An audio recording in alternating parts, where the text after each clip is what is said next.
And we are back again for another Think and Link Pants Optional, where we leave it up to you as far as how you show up to this event. We have an amazing one. This is our last of 2020, the dumpster fire of a year that we have had. We are finally nearing the end, and we have saved the best for last, the most epic, the most amazing. We actually have 3 guests instead of 2. A little bit of a surprise and a wonderful one at that. We have a guest from Ireland that we'll introduce. You'll see in a moment. We're going to do a couple other things. We're going to have a couple of videos that we're going to show. It is going to be an epic one for sure. So, but first, a couple of words for our sponsors. So we don't forget Verse Chocolate. If you have not tried it, you should. 3 medallions of Verse Chocolate, and you've got a dark chocolate habit, which is not a bad thing to have. And Verse Chocolate will probably show up in the chat. There it is, from our wonderful behind the scenes Thomas. And then Capsule, of course, which is the founding firm, the entity that started this little adventure 21 years ago, and started this event in our kitchen 10 years ago for our friends to get inspired to find something new, and for us to connect with people. And so we are a special projects firm here in Minneapolis. We work with clients like PepsiCo, Hydro Flask, Patagonia, that's where we met Tyler, and a variety of others. So I'm going to ask all of you to go on audio mute, but video on, because we love seeing faces of everybody and what they're doing, well, hopefully only faces. I'm going to hand it over to Kelly so she can do our first introduction to Tyler. Good morning. Yes, very excited to have 3 guests with us today, but I'm going to start with an introduction of a friend of the firm, Mr. Tyler LaMotte, and do my best to represent his very varied and storied career. It's quite impressive. Certainly a passionate and dynamic brand builder with 20 plus years of experience, leading brands, marketing strategies for a number of world-renowned brands, including Patagonia, as we mentioned, which is how we intersected with Tyler, Apple and Adidas, and now his current role as the Chief Brand Officer of Jackson Hole Mountain Resort. We're all very jealous of his role and his backdrop that we can see here on the screen today, where it's a family-run company, but you're helping amplify the brand purpose. It's obviously a very values-led business strategy that you've walked us through, Tyler, to a degree, and we'll learn a little bit more about that today. And you've, again, served on, when we think about responsible brands and how the role you've had in bringing brands into a more responsible, sustainable path, you turned on the Conservation Alliance and the Snow Sports Industries of America. And you are yourself, and you've shared your adventures and stories, a snowboarder, a traveler, an adventurer, and we'll learn a little bit more about that today. But before we introduce our other guests, we'd love to, and we have a video that you've shared, Tyler, with us from Jackson Hole Mountain Resort about what you've done with sustainable efforts there. So we're going to cue that video, a quick video of your background, and then we'll dive into the rest of our introductions. So Thomas, if you could.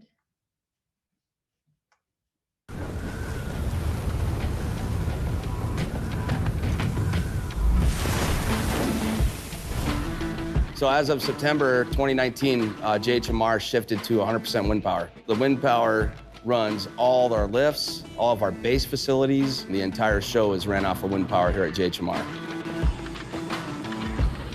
A lot of days riding the tram, the first thing you feel when those doors open is this big blast of wind. And I think having that reminder every time, knowing that wind got you up there too, is a great thing to have in the back of your head as you're skiing down, shredding pow. When Jackson Hole Mountain Resort made the commitment to 100% green power, that ensured that 100% of their electricity would be sourced from the Horse Butte Wind Farm.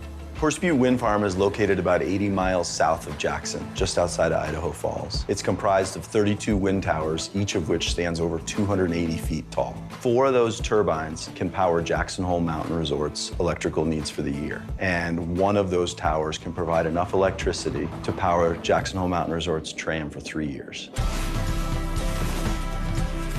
When you feel the wind on your face and you see the snow moving and the lifts moving as well, it's kind of this huge relationship, this huge cycle that Jackson Hole Mountain Resort is tapping into, allowing it to come full circle. There's so many parts of the ski industry that are inherently not green, and so to be able to invest in these areas that can help fight climate change and create a better, healthier world is a really important first step, and I think Jackson Hole is leading by example by doing that. As an individual, wind power is one of the easiest and best choices that we can make to have a measurable impact on our emissions. Whether you live here and ski every day or you're a visitor, when you know and understand that Big Red is running on wind power, it's a pretty impactful statement from the resort. It's really exciting to know that a place where I spend so much of my time and energy is taking an initiative to do everything in their power to create a better future. A place that I love cares about the environment and is taking a stand and making a difference and putting in some effort to change.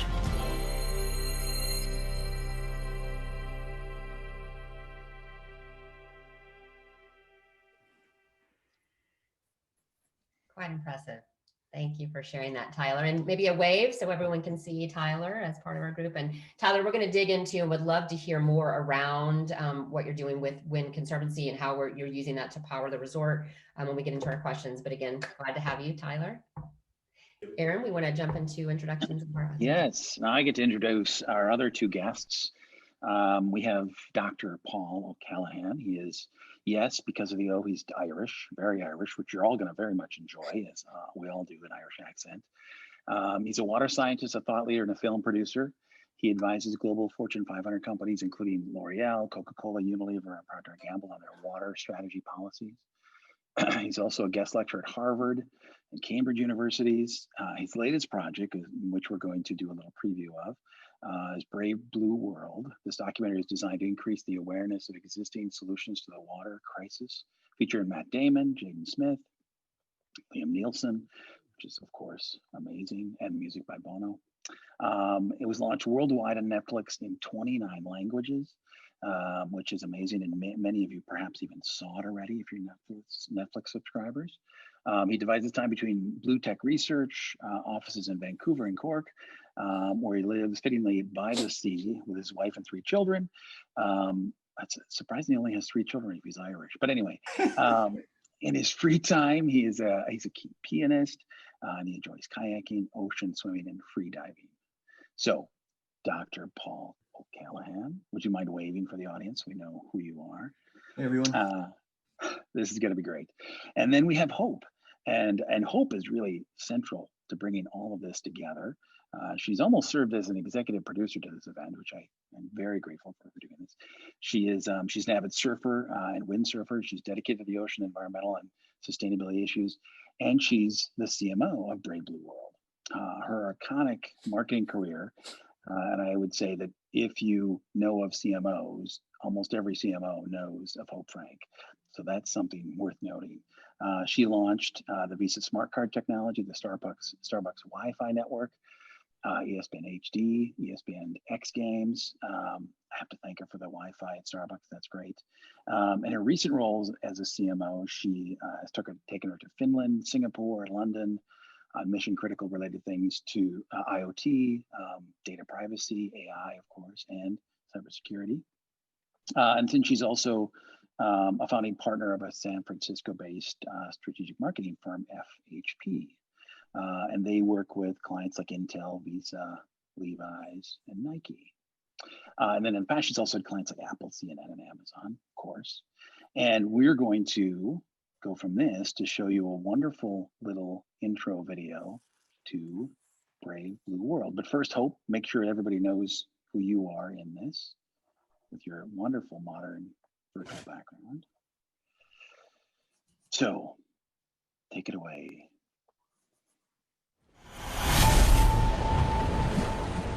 Imagine if tomorrow we cured cancer and in 100 years there were still 1 million kids dying of cancer. It would be unthinkable. But that's the situation we find ourselves in with water.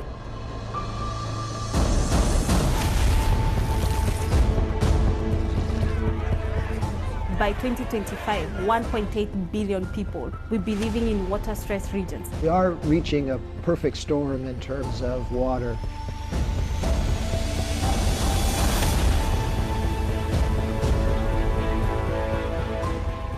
The reason you need to care about the water crisis is because it's going to directly affect you and your family. We're on the brink of being hopeless. but we're not there yet. We break down the barriers between people and safe water and sanitation. We envision a day when everybody has access to clean water and sanitation, and we envision that in our lifetime. People who are really struggling with drought or deteriorating water quality, those are the people on the edges and the fringes that are really innovating. We just came from a very dry season, so this was the only source of drinking water for these children. The water we have today is the water we've always had. We use it and then we throw it away. Nature doesn't do that. Everything that you need to stay alive except carbon is in your waste. It's in your feces, in your urine, and in the breath that comes out of you. Toilet to tank is really what we're doing here. It was always my dream. I can take my wastewater, put it in my car, and drive off into the sunshine. It breaks my heart that we have the solutions and then we can't get them out fast enough. This can happen in our lifetime. This has to happen in our lifetime, or we are looking at a very different world for our children. How lucky are we that we're the ones who get to solve this? In 100 years, people are going to wish they were alive and they could solve a problem this big. Oh, wait. Can I call you back? Okay. Hi.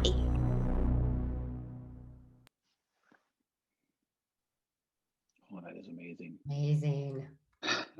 So before I hand it back over to Kelly to ask the first question of Tyler, I want to make sure that as we're thinking about this, this has been a year, an epic year that we'll all look back on as having survived, hopefully, and can remember the wonderful achievements we've accomplished. Hope pushed us in our early conversations about this to be optimistic, look at from a bright view what we were able to do in 2020, because that can definitely lead to some amazing things we can do in 2021 and beyond. So thank you, Hope, for pulling this together. And Kelly, first question.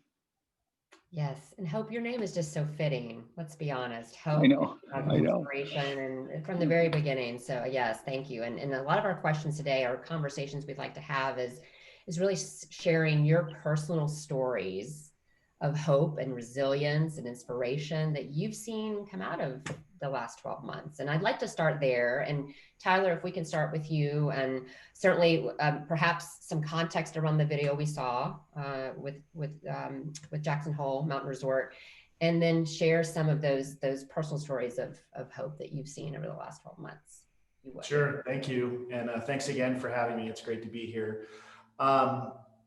I think just for a little context on that video real quick before we dive in, obviously snow is our livelihood. And so when we think back to the connection of water, essentially the business that we're in, which is a ski resort, obviously in the state of Wyoming, no snow, no livelihood, no economy, no community, really nothing that really pertains to our winter business. So we're very much tuned into that, and being able to take action to protect our business in perpetuity. Switching over to wind was obviously something that was a very necessary thing as soon as that became available through our local power utility. And that resulted in literally a 67% reduction in greenhouse gas emissions in 1 year. And that powers about 800 homes in our county in terms of that equivalent. So it's pretty profound. It's one step that we can take as a resort, but knowing that, it's again, one small step that we can hopefully inspire other resorts to work with their utilities to be able to make that happen. But it's really about us playing the long game and trying to take action what we can, and really lead with our values and with our purpose to stick around and be able to offer this great experience to our guests and to our employees in our local community. So really excited about where that has gone. When we think about just kind of aspects of hope, one of the things that's been really interesting for us and where we are, and we've seen this, as things were shutting down and people were being sequestered and wondering what they were going to do right at the beginning of this pandemic, one of the things that we saw specifically as we went into summer was this strong aspiration and this human desire to reconnect with nature. And so when we saw people coming literally in droves and almost in record visitation to come to see the splinters of our national parks that we are adjacent to, whether it's Grand Teton National Park or Yellowstone National Park, or our mountain resort, or the Snake River, or all of the bounty that the recreation possibilities exist around us. We just saw incredible engagement, and that was really encouraging just to see that people are just going back to this kind of fundamental desire to be in nature and feel like they can do that safely. And for us in our business, clearly we want to encourage a safe experience in summer and winter, but just to see that pent up demand and that desire. And I think that just creates also a lot of hope from our side too, knowing that our goal is we want to create the future stewards of the outdoors, and with more people wanting to experience nature, coming out of that, hopefully we will have more stewardship, because people will have these experiences and these memories that will result in actions and behaviors that will drive a more sustainable future and a more sustainable economy. So I'm hopeful and encouraged about that. And I think one of the other things that we look forward to is I'm also hopeful to where we're going to go as we rejoin back the Paris Climate Agreement and all these other things that will propel us forward once again. So I think there's lots to be hopeful for, but I see human behavior being very encouraging in terms of where we can go. I'm optimistic. That's great. Tyler, thank you for sharing. That's certainly inspirational to hear what you're seeing. Paul, Hope, turn to you as well. Again, some context around what we saw with those that haven't seen, but now have seen the trailer. Can you share a little bit about that, and then also talk about what you're seeing that's inspiring for you, or what you have seen over the last 12 months? Paul, why don't you go ahead, and then I'll just fill in. Sure, happy to. It's been an incredible 12 months, really, and we entered this year planning to launch that film that you just saw, and we had 200 screenings across the world planned, and of course that was all turned upside down in February. And then we quickly had to figure out what was the alternative strategy which we could use that as a way to communicate and empower people to think differently about water, the climate, the connections between those things. And it really turned out, and Hope I would credit for helping us to see it this way, as an opportunity that we would look back and go, wow, what we've accomplished will have been enabled by this pandemic. And it turned out we screened this in so many different countries. If we had Table Mountain in Cape Town in South Africa, a drive-in screening, which was broadcasted globally. We were delighted to be able to launch it, as you mentioned, on Netflix. And I think the message of this series, it's a small planet. We are all connected with one another. And that's made us empathetic to this. We've all experienced the same thing at the same time of what it means to be locked down. And I think those lessons speak to the messages of the film, Brave Blue World, and that it fundamentally, it's a small spaceship. And those are some of the stories and the metaphors that we spoke to. So yeah, I think it's been a remarkable year, and I'm very grateful for what we've been able to accomplish with the film and with Hope. Hey, Paul, can you tell them about the gentleman who was in the Biosphere for a few years and how we really likened that to the pandemic? Yeah. And how it really created a sense of maybe innovation and creativity of what was really possible during this worldwide lockdown, because we had him as a guide, given the Biosphere. I'm not sure if others are aware of what the Biosphere was, what this gentleman did, or what we learned from it. Yeah, so for those of you who may recall, in the early 1990s, there was an experiment where 8 human beings went into they called it Biosphere 2, and that the Earth is Biosphere 1. And they lived within that environment for a year.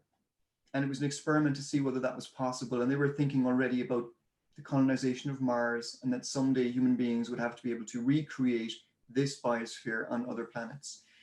There was a film made about it, which was launched at the Sundance Film Festival, called Spaceship Earth.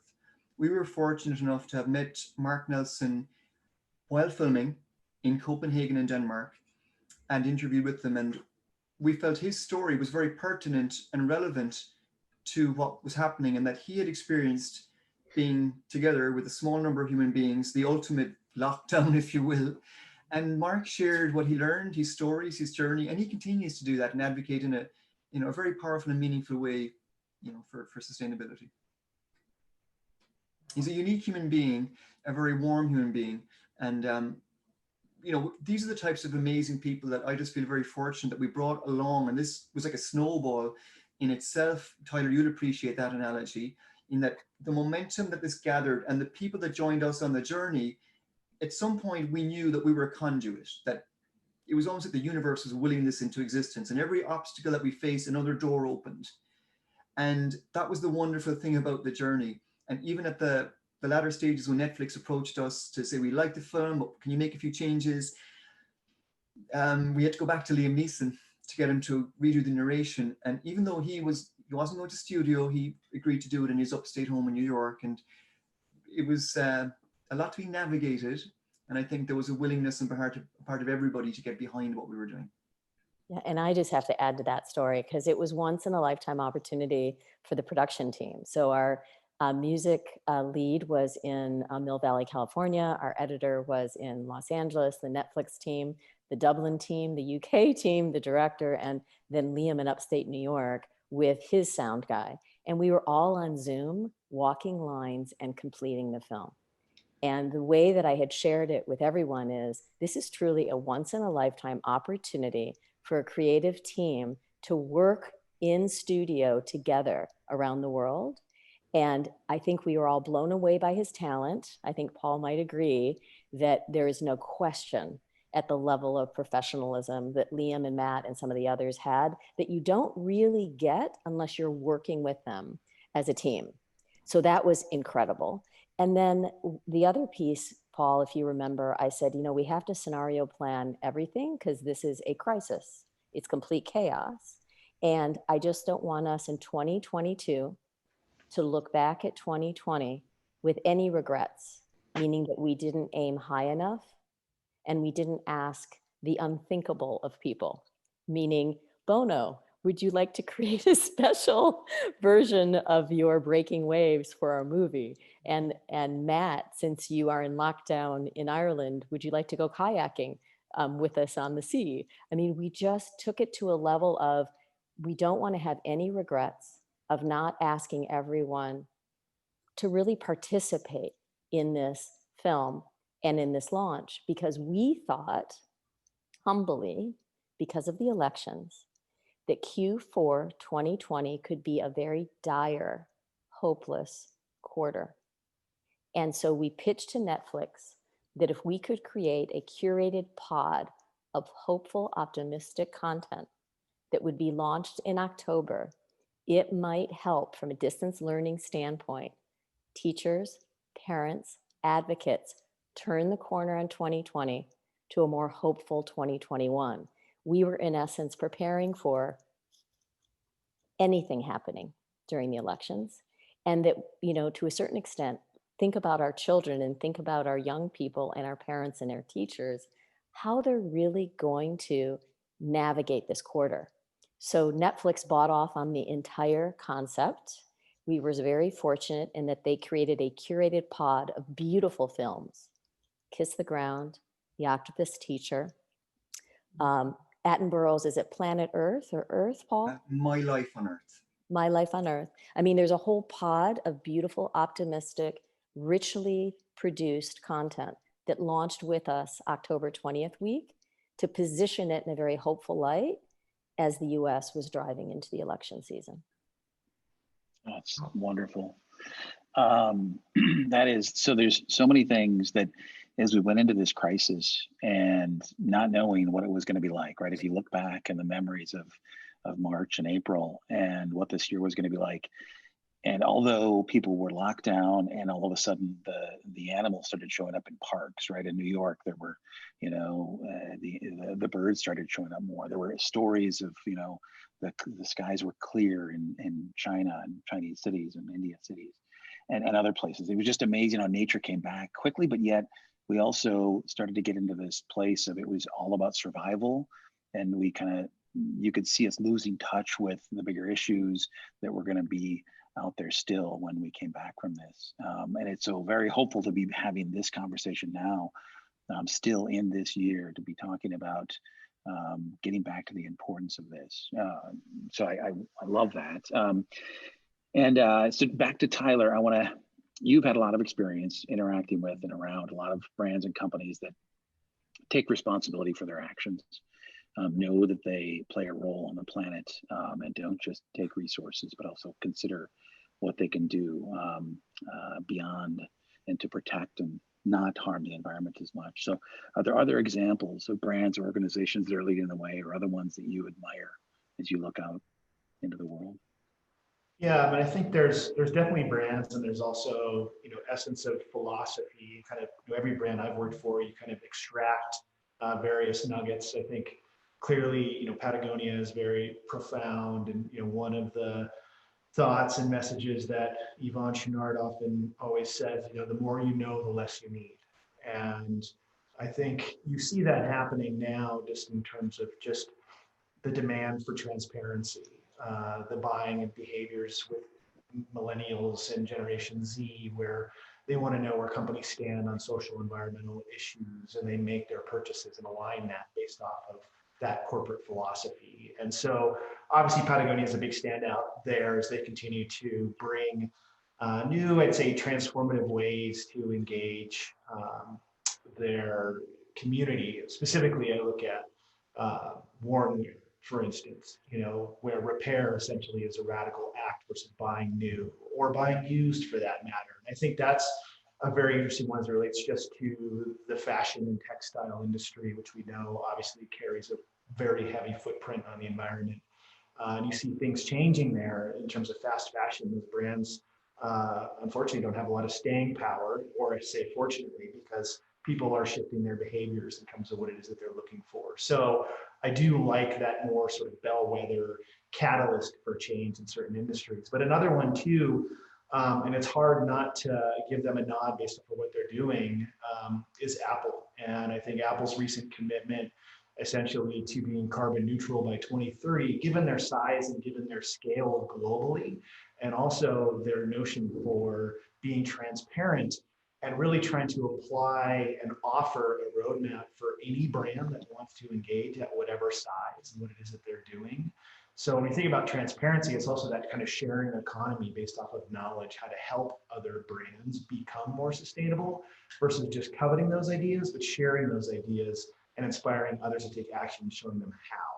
And I think that's where, given again the scale of Apple, what Patagonia has also been able to accomplish in their aspect around engaging in not just product, but also advocacy and activism, I do think that those two in various realms stand out as big examples to me in terms of just what a large and a medium to smaller company can do with their footprints and sharing those with others.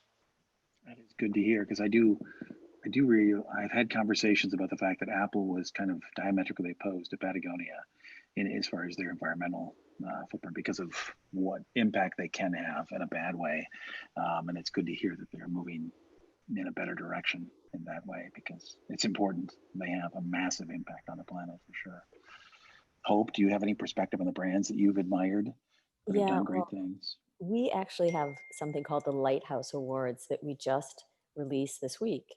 And Paul, because it's separate, it's the brand maybe to the public, so you're B2C, but we're very focused on what they're actually doing globally inside the organization or with partnerships.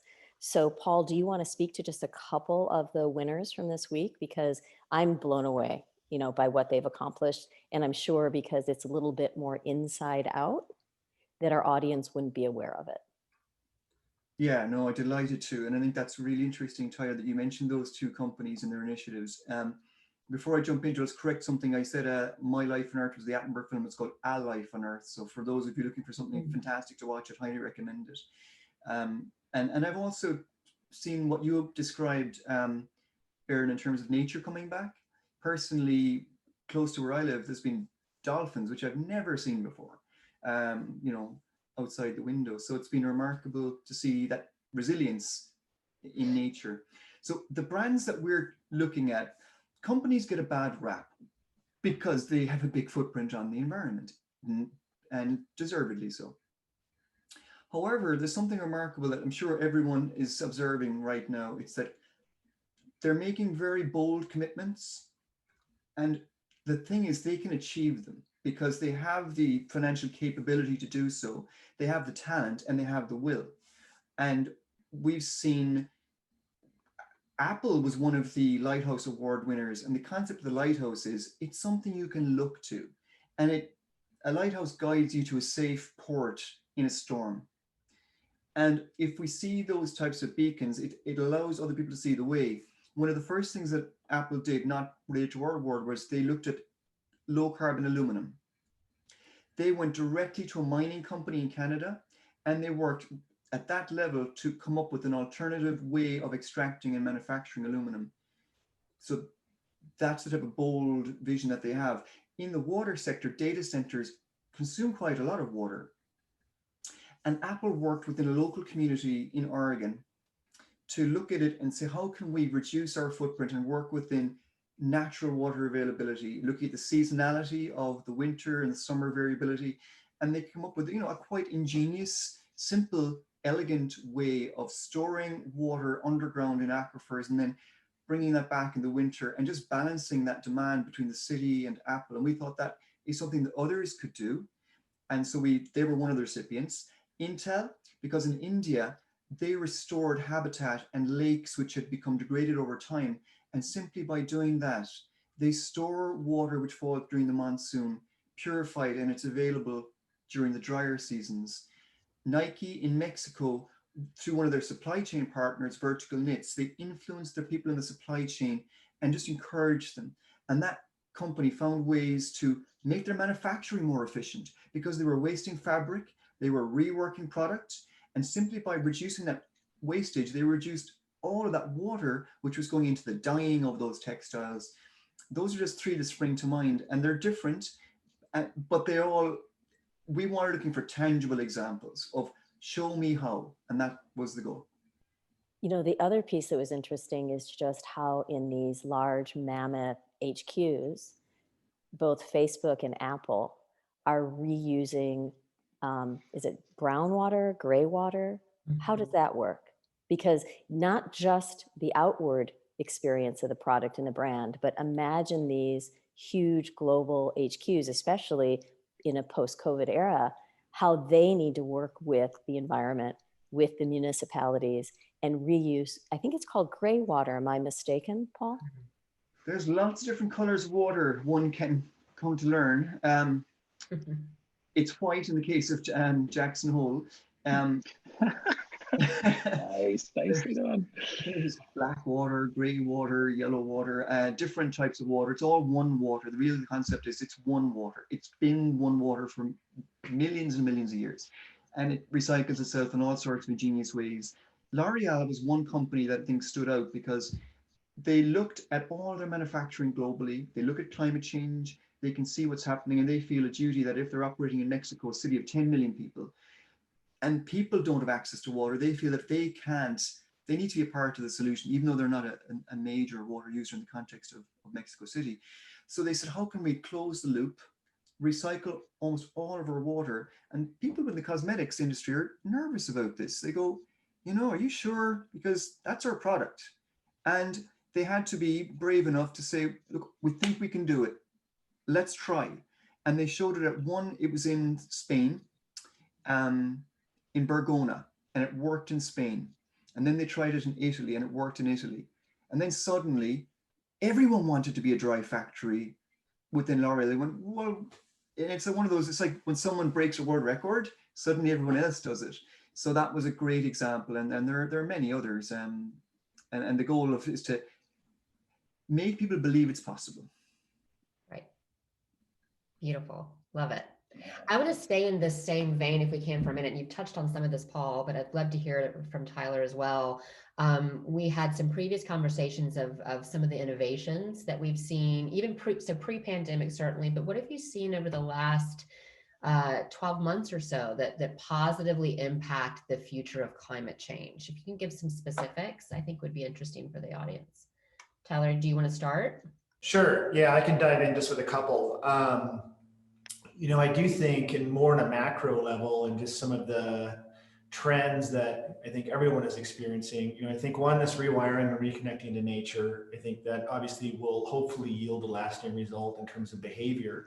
But what's interesting to see is also what's happening within cities. We're a small city here, or shall we say town of Jackson Hole, but just the notion of even how we commute if you've seen or follow any of the trails as it relates to the sales of bicycles. We had a shortage of bicycles in this country because people were just pivoting in a way where, that was the sensible and safe way to commute in an urban or rural area, whether it's mountain biking or road biking. And just thinking about transportation and what that means for infrastructure in cities going forward. Obviously, and this is a big one clearly, as we're sitting here having a conversation like this via Zoom, is just the way we communicate. There's no question that is absolutely going to be everlasting as we come out of this in terms of how we're driving more digital virtual communities and engagement. So that has been prolific, obviously one of the largest transformations that we've seen. And I think the positive benefit as it relates to business travel, and I love traveling and I love the experience I get from experiencing other cultures. I'm thankful for some of that, but knowing that as we communicate like this, the benefit to the planet will be less carbon going into the atmosphere, hopefully from air travel, as people can conduct business now in different ways and do that virtually. So I also think that could be a lasting benefit, just to name a couple. And again, there's plenty more, but I think just as a high level, some that we continue to see. And then the value it's the value of experiences over things. And I think that also will for sure have impact that's lasting on, reducing our carbon footprints as individuals or also as corporate entities. That's very helpful. Yes, thank you. Seeing these positive behaviors that we hope become now permanent behaviors that happen over the course of the year. Paul, Hope, do you want to add some additional thoughts there around innovations you've seen? Well, I love the example that Tyler gives with the switching to green wind power. It's simple and it makes such intuitive sense. Of course, there's wind on top of a mountain. And, if you can get to the point where everyone assumes that, of course, of course, a ski resort is powered by wind. When you flip it over to that point, it becomes automatically an assumption as opposed to something new. But it takes a few people at the start to do that. A lot of our work in Blue Tech Research is looking at how we can meet some of the larger challenges like the Sustainable Development Goals, the United Nations goals. And one of those is called SDG 6, and it relates to water. Trying to provide access, universal access to water and sanitation for the billions of people that don't enjoy that. And for me, one of the things this year was that water became recognized as one of the key ways of protecting yourselves against this virus due to washing your hands and sanitation. And, we were able to do that in the developed world, but if you're living in Kenya or Nairobi, that luxury of constantly able to do that is not available to them. And it drove home the link between water, safety, and health. Climate change is the other. And I'm delighted, look, of course, we're all delighted to see the re-signing up to the Paris Accord. People don't perhaps often link water and climate change, but really it's the medium by which we will experience climate change. Jaden Smith in the film said, look, the water we can drink will disappear and the water we can't drink is going to start appearing everywhere. And that is a good way of summing it up. Too much or too little is really the effect of climate change. That's how most of us are going to feel it. But those commitments on behalf of industry, I think, are key. The recognition of the importance of it globally in terms of health is also very important. And in terms of innovations, it's accelerated things, okay? People might have been slow to adopt before, and now they're absolutely able to say, yeah, absolutely, why not? Let's try it and we can prove it works. And sometimes it takes that to just get something over that hump and get it moving. Great, Paul, thank you. Hope, anything to add there? Yeah. I would say that in one word or in a few words, what the crisis has created is a collapse of time. So we have this incredible luxury, especially as CMOs or marketers, to live in the future. And what we might have planned for 2030 is what we should be thinking about in 2021. And why does this matter? Is because we have a commitment, we have a responsibility to Gen Z. We absolutely do, to design a more thoughtful future. And COVID, or the crisis, has created the chaos where we simply must because we can. We now know we can. We know that we can change our ritual destinations and our ritual behavior. We know that we can be thinking, kind of rethink our even daily rituals. So because we have been able in these 18 months or 12 months, but I think it'll be closer to 18 months or 24 months, we'll be able to see the change on Earth, that Gen Z specifically is saying, we want to live in that world. Don't take it away from us. I mean, this crisis has shown you that we can live differently. And how dare you now take that away from us? And I think that that's really the call to action for humanity, that we simply must because we can. And I'm going to say, one more little story. The way in which I met Paul was really kind of lovely. I was a keynote at a CMO conference back in early 2019 because I was involved in something called the Plastic Pledge with Nat Geo. I'm so focused on ocean. As a surfer, windsurfer, kiter, kayaker, OC1, all of it, I have been dedicated to ocean for a good 20 years. And so being involved in the Plastic Pledge was something that I decided to do.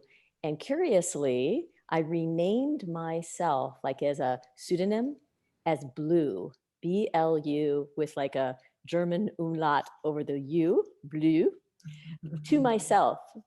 And again, nobody knew I was doing this, but I did it privately. And the reason was I wanted to make sure that I was tethering to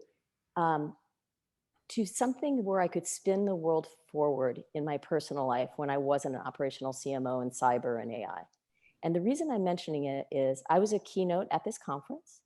Paul was the keynote the next day talking about his film. We didn't meet each other, but we were both those social responsibility keynotes at the conference.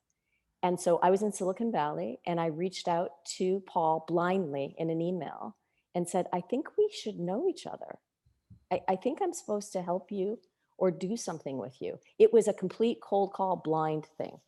And to his credit, and he might speak to it, he reached out and said, I don't know you. I saw your keynote and I agree. I mean, we didn't even have time to meet at the conference. It was in Tampa, Florida, or St. Pete, something like that. Yeah. And then afterwards, he just reached out and it was this immediate, okay, let's get started. I mean, there was no back and forth. It was virtual and it was pre-COVID. This was October or September of 2019. And from that moment on, I became, I think, humbly the consulting producer on the entire film and the project, and then worked with him from that point forward virtually almost every day or a few days every week. And so COVID actually didn't change our behavior because it was, Silicon Valley and Ireland working on this project. And then when COVID hit, the world kind of caught up with the way in which we were working. So I know that's a long-winded answer, but sometimes I think you just have to believe that there's a greater good. And I'm very committed to Gen Z and the planet being the right place for them. Yeah, I have a very similar memory. We didn't meet in Tampa, Florida during that event, but I remember because I was back in my office in Cork and it was a dark winter evening and I took the call. It was maybe late. It was like 6 or 7 p.m. morning in California. And it was Hope. And he said, I just have a feeling that we're meant to be working together, that there's something that drove me to reach out to you based on the keynote. And sometimes you just go with your gut instinct. You can't quite figure it out, but you just feel, yeah, okay, I think this feels right. And it did. And it's been absolutely remarkable what we've been able to accomplish remotely. My last actually international trip was with Hope. We started off in Seattle and we worked our way down through Starbucks and Facebook and Google and a big West Coast trip in January before all of this kicked in. But since then it's been remote. But yeah, it's definitely been one of those situations where you go with your gut instinct and your intuition. That's beautiful. Aaron, if you don't mind, I'd like to, because I think this is related to what we're talking about, Hope, and you specifically mention, obviously, the caring for the environment. How do we share that message for Gen Z? What are we doing? There's a question here from Pedro Acosta. I think Pedro's still with us. That asks, how do you convey these care for the environment messages to the majority of the world population struggling to make ends meet, and therefore short-sighted about the bigger issues that will affect their future? And I'm curious how all three of you, I mean, that's a meaty question, it's pretty complex, and I'm sure there's a lot of different ways you could answer that, but curious your perspective on that. That's an interesting challenge, I'm sure, as marketers. I don't know who wants to take that first. You know, if I'm understanding the question, how do you convey care for the environment to the majority of the world struggling to make ends meet, and therefore, yeah, the bigger issues? Well, part of it is that people do love the environment. They have an inherent love and connection to it. And sometimes it's reminding them of that link when you're trying to communicate a message about climate change or something else that, you know, I've seen it being done really well in Scotland, for example, where they know that people love fly fishing or that they value Scotch whiskey as a part of the fabric, and then they connect with that emotionally, and they get them to care. And then they can get them to adopt other behaviors related to that. So part of it is drawing the emotional connection, very important. Empathy and emotional connection. That was one of our key learnings, actually. Empathy, we've heard that word come up a lot. Yes, sure. Hope, Tyler, anything to add there? Thoughts?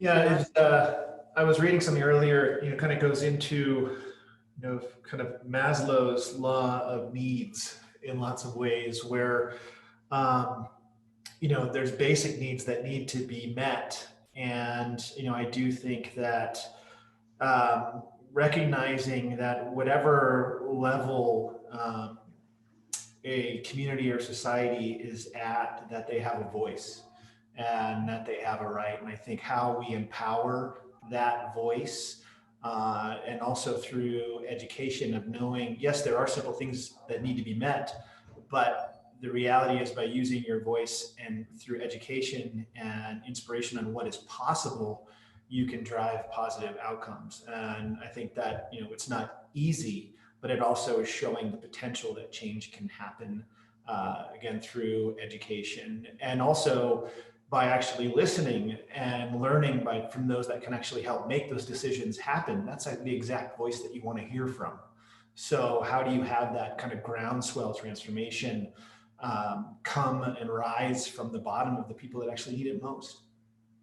You know, and I would suggest there's a film which I like called Kiss the Ground. And it's a very simple call to action, which is how do we enrich our soil so that we can create more success or more fertile ground, more garden, more health, more food. As you can see, I think through this crisis, especially in certain urban areas, gardens appeared, you know, in the front lawns of people's homes, and community gardens appeared, which I thought was just absolutely incredible. So I think that when you speak to climate change, or when you're involved in Davos as we are, it seems so big, maybe so big that it makes it impossible for, as you said, the average person to feel like they can make a change or they can improve the planet. But if you can take it to a very modest call to action, and I think Kiss the Ground speaks to, how do you compost? And what does it mean? And what does it mean just to have healthy soil? And how can you create more food yourself? I mean, I think that maybe we need to take it to a moment or a morsel or a minute of opportunity and call to action, rather than something so grand that it's overwhelming for, as you said, a specific group in society or a particular region that might be more compromised. Just clean water and good soil is a great start. Yeah. Thank you. That's great. Yes. Aaron. That is wonderful. Yeah. So I want to take Tyler back to a time when we first met, and one of the things that we've talked about a lot coming out of that early conversation was the fact that one of the last criteria as to whether or not you'd work with a firm like us was, would you spend a week in a tent with them? Which I thought was really elegant. We never did actually spend a week in a tent together, but the thought was there. And at that time, or not long after that, there were conversations around nature as medicine, and the idea of just getting outdoors. And I would like you to talk about that a little bit, and the importance of that to you, and how you've seen the impact of being out in nature in general. Yeah, I mean, absolutely. I think it's always been there. For me, is obviously getting out into nature based off of who I am and the activities that I like to do. As I mentioned earlier, we were getting going, just the inspiration that I've seen by people that you wouldn't necessarily expect to make nature or experiencing the outdoors a priority. And I think obviously within our world, we talk a lot about, how do we be more inclusive in the outdoors? That's a big conversation that's happening in snow sports and the outdoor industry, and it should be happening in every industry for that matter. But how we can really engage all walks of life to want to experience the benefits of nature. And I think the benefits of nature have been so profound, obviously, as we're all going through this, and I'm sure everyone on this call has experienced that, in terms of being able to clear your head, reduce stress, increase your energy level and focus, helping to boost your immune system, helping you heal and recover, we're dealing with immense loss and uncertainty, improving mood and sleep. I mean, there's all these medical benefits that are absolutely profound in terms of health and well-being. Some of them are relatively obvious, but I do think, in this instance, seeing more people outside and experiencing nature and really engaging with it in any way that they see fit, right? Whether it's your local park, whether it's a local stroll around the block, whatever that may be, we're so cooped up in our houses that getting outside has tremendous benefit. And my hope is that that will continue as we round the corner with this pandemic, that connectivity to nature will be hardwired and will be expected, and behaviors will come from it. Mm-hmm. I know Hope's got an answer to that question as well. Yeah, I mean, you know this, that I'm in Silicon Valley, but I also have a home in the Columbia River Gorge. So since the pandemic hit, I've been here, kind of locked into a national scenic area that Tyler knows well. We found out that he actually had a home here a few years ago, which, it's one of those small world stories. We are between two volcanoes, Mount Hood and Mount Adams. It is a windy area, obviously, and it's very small towns. And I think that what has happened during the pandemic is, you are absolutely right. People have reconnected with nature. Seattle, San Francisco, Portland, all of them have fled almost like medicine to this national scenic area through the entire summer and fall, because we have been focused on 100% responsibility around the pandemic. So it's a very safe little nugget of space. And I do see those ritual destinations. The volcanoes or the mountains are full.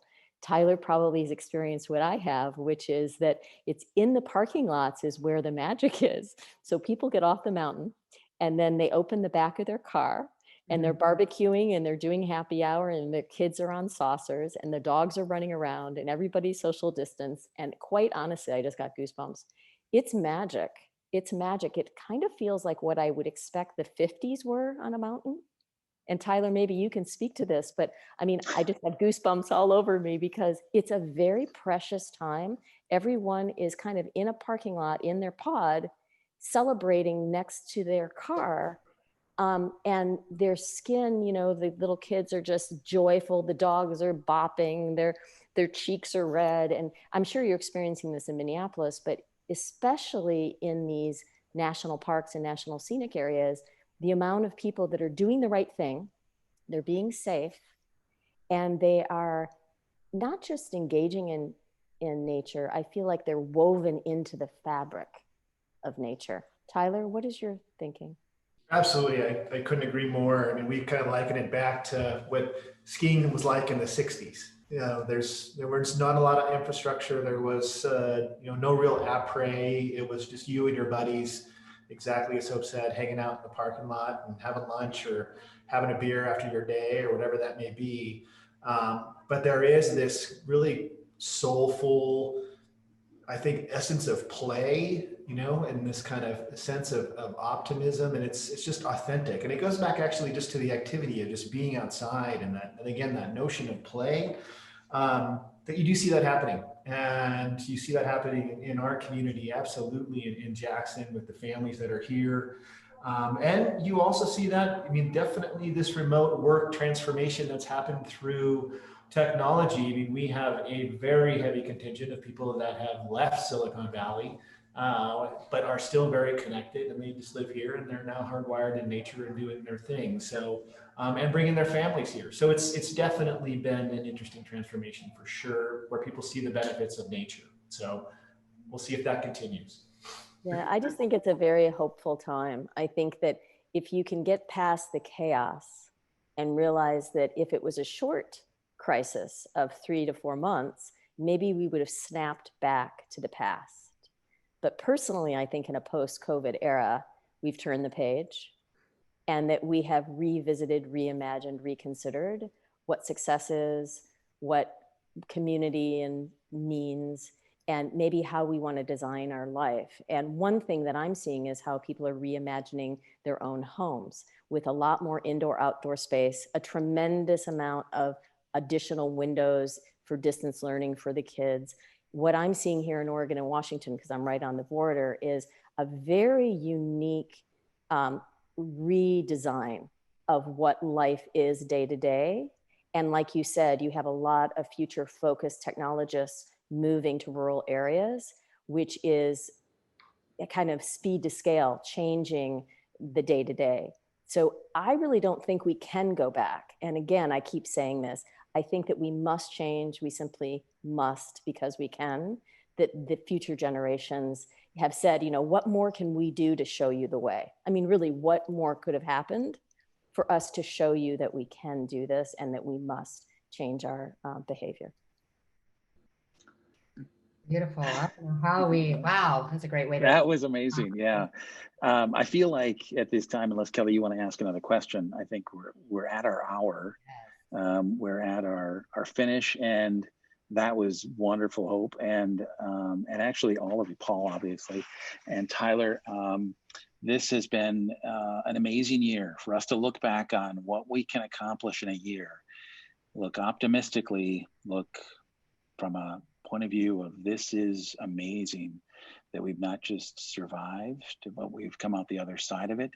And we've got celebrities getting shots, and we have a vaccine that's getting distributed in an incredibly short period of time, an epic proportion of what we've accomplished as a human race, and an entire planet going to war against a virus, which war is never a good metaphor, but facing a virus and confronting it and going back at it to say, no, you will not.